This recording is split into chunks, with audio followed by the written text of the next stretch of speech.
다 같이 사도신경으로 신앙 고백하겠습니다.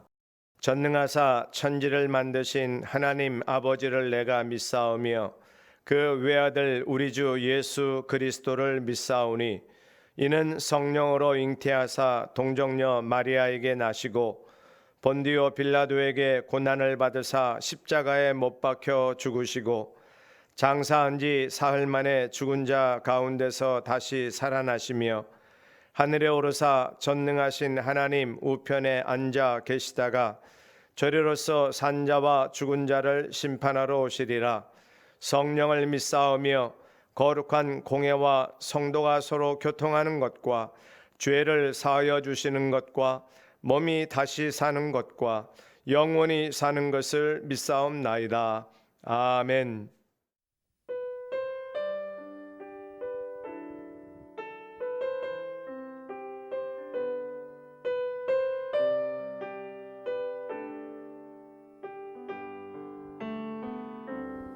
그의 피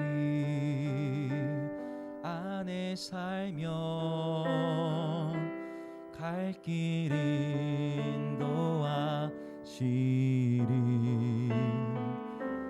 주의 눈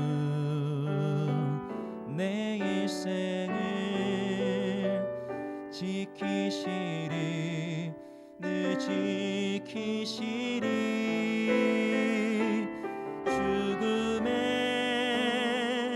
골짜기도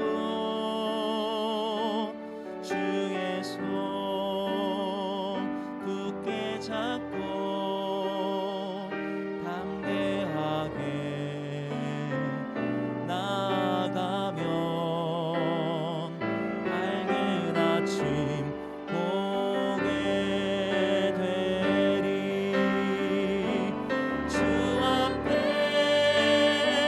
소리를 높여 그 사랑 찬양하리. 온 땅에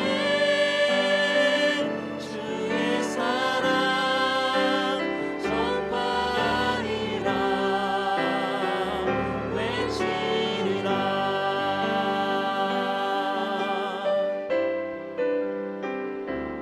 엎드려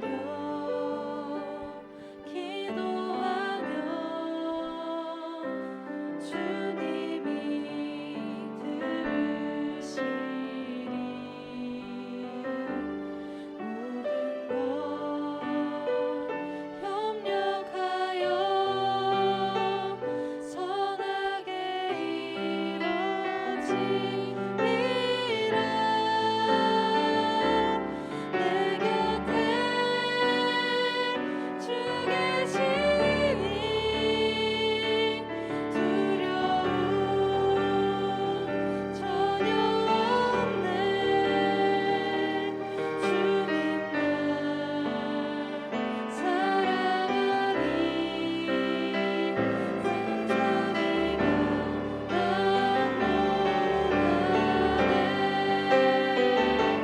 주 앞에 소리를 높여 그 사랑 찬양하리. 온 땅에 주의 사랑 전파하리라. 외치리라. 주 앞에 소리를 높여 그 사랑 찬양하리. 온 땅에 주의 사랑 전파하리라. 외치리라.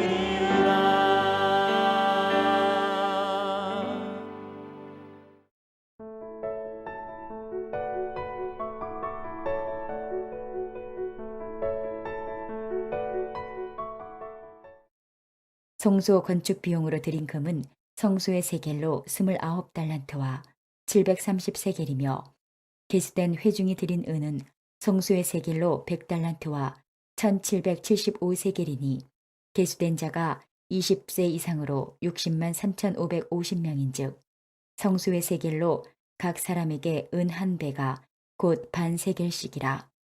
은 100달란트로 성소의 받침과 휘장문의 기둥 받침을 모두 100개를 부어 만들었으니 각 받침마다 한 달란트씩 모두 100달란트요. 1775세겔로 기둥 갈고리를 만들고 기둥 머리를 싸고 기둥 가름대를 만들었으며 드린 놋은 70달란트와 2400세겔이라. 이것으로 회막문 기둥 받침과 놋 제단과 놋 그물과 제단의 모든 기구를 만들었으며 뜰 주위의 기둥 받침과 그 휘장문의 기둥 받침이며 성막의 모든 말뚝과 뜰 주위의 모든 말뚝을 만들었더라. 하나님의 말씀 묵상하면서 참 힘드셨을 것입니다. 또 오늘 미리 말씀을 소개하고 준비할 때 한번 읽어본 이 본문 말씀에서 어떤 묵상과 어떤 해석 적용을 할 수 있을까 고민되실 것입니다. 또 그동안도 그런 고민 속에서 힘겨운 묵상을 하셨으리라고 제가 추측을 합니다. 이제 오늘은 결산 부분입니다. 성막을 완성한 후에 숫자를 가지고 이제 마감을 하는데요. 좀 몇 가지 숫자를 따져보도록 하겠습니다. 성막 공사에 사용된 물품들을 정리하고 목록을 만들어 합산한 것입니다. 우리는 그냥 결과만 가지고 이야기를 하겠습니다. 숫자의 구체적인 양을 환산하고 그것을 수치화하는 것이 큰 의미는 없습니다. 그저 책자에 안내된 대로 그냥 결과물만 말씀을 드리겠습니다. 이 모든 것들을 한번 총 목록을 합산해 보니까요. 금이 한 1톤, 1000kg 정도 됩니다. 은이 3420kg, 그저 1인당 한 2돈의 은을 냈을 것이다. 이렇게 환산도 됩니다. 숫자 기억 안 하셔도 됩니다. 놋이라고 하는 그 금속은 2400kg에 해당이 됩니다. 어마어마하지요. 금과 은과 놋이 그저 톤 단위로 지금 사용이 됐다는 것입니다. 이 금액이 또 이 양이 어떤 것인가를 계산하기도 의미가 없고 또 어렵습니다. 저는 이 숫자들을 보면서 우리에게 감각적으로 와 닿는 그 한 가지를 생각하려고 합니다. 이게 어디서 났을까? 이 많은 양의 금과 은과 놋이 어디서 났을까?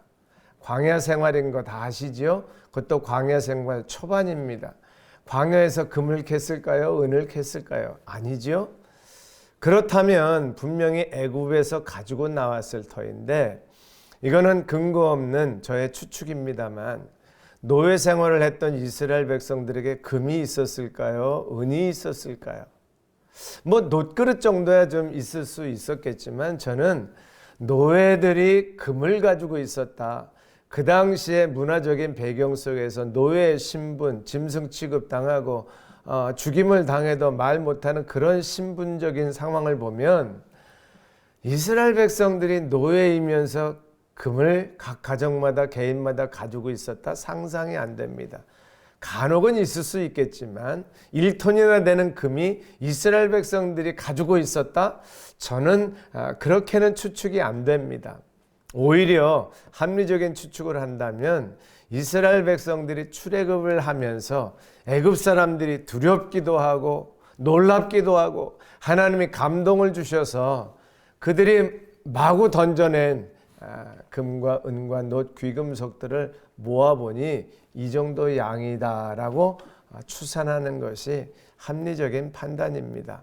어찌됐든 광야에서 구할 수 없었던 이 귀금속들이 출애굽한 이스라엘 백성들에게 있었고 그것을 모아보니 톤 단위의 어마어마한 양이라는 것입니다. 우리는 보이지 않는 하나님의 손길을 오늘 보아야 합니다. 한 번쯤 이렇게 수치로 계산해 보니까 이스라엘 백성들이 가지고 있는 귀금속을 헌물했다 정도는 그냥 스쳐가는 생각 속에서 가능해 보이지만 1톤이나 되는 금을 이스라엘 백성들이 하나님 앞에 헌물로 내놓았다.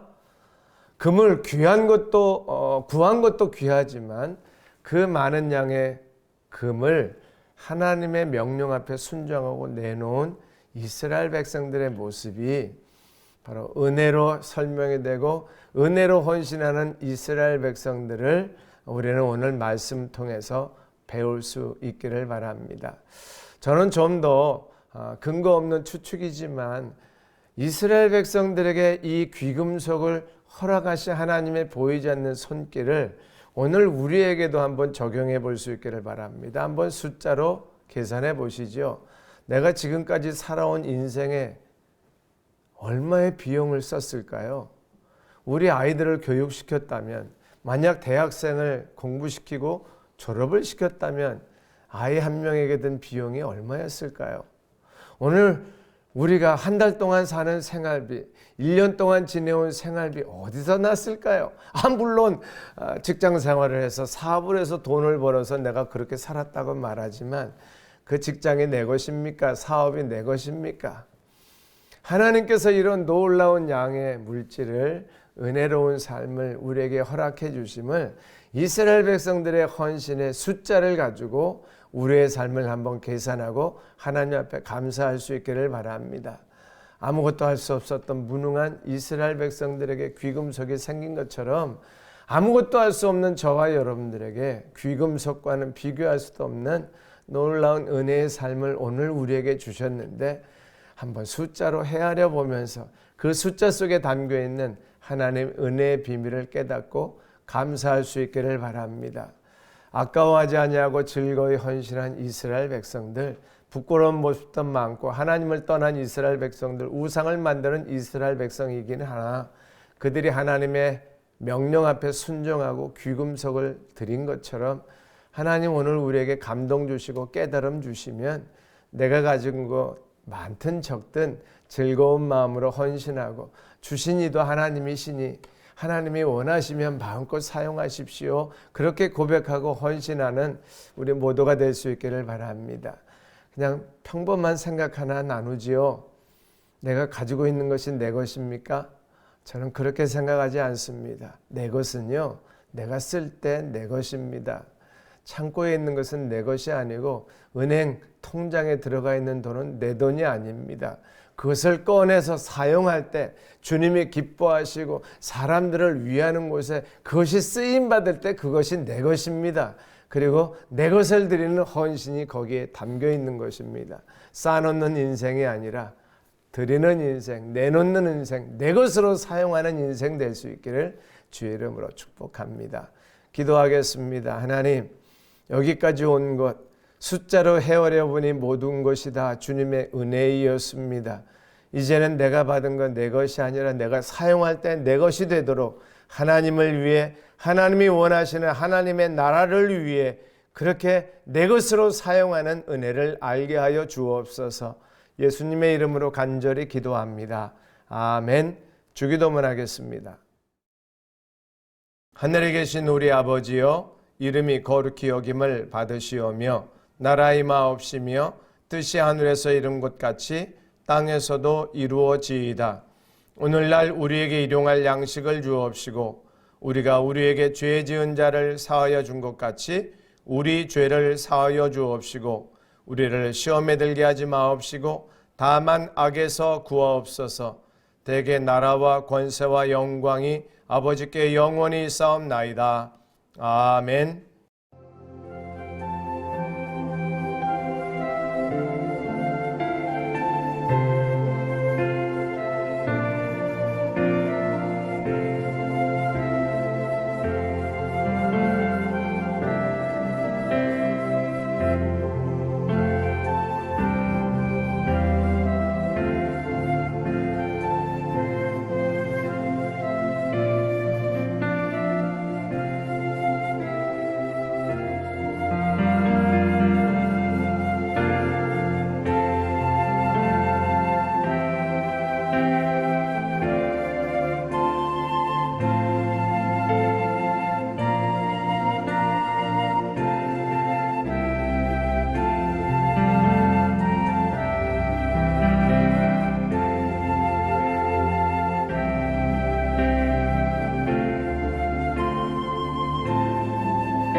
아멘.